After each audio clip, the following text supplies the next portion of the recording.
দেখতে অনেকটা জিরার মতো, নাম তার ক্যারাসিড। কিন্তু হুবহু জিরার মতো হলেও নেই সুগন্ধি বা গুণাগুণ। আর সে ক্যারাসিডকেই মেশানো হচ্ছে জিরার সাথে, চালিয়ে দেয়া হচ্ছে জিরা বলে। রোববার চট্টগ্রামের পাইকারি বাজার চাকতাইয়ে ভোক্তা অধিকারের অভিযানে ধরা পড়ে জিরায় জালিয়াতির এই ঘটনা। এমন প্রতারণা ধরা পড়লেও শুরুতে অস্বীকার করে নবীন ট্রেডার্সের অসাধু ব্যবসায়ী। পরে প্রমাণ বের করে ভোক্তা অধিকার, ফেসে যান জালে। জানান ক্যারাসিডের বাজার মূল্য 250 টাকা। অন্যদিকে জিরার বাজার মূল্য বর্তমানে 550 থেকে 600 টাকা। অধিক মুনাফার আশায় জিরায় ভেজাল মেশাচ্ছেন তিনি।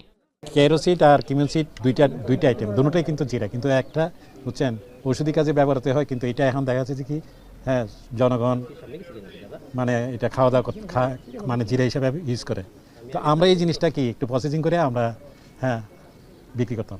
শুধু তাই নয়, অধিক লাভের আশায় পোস্ত দানাতেও ভেজাল করছেন এ ব্যবসায়ী। এই চিত্র ওনার একার নয়।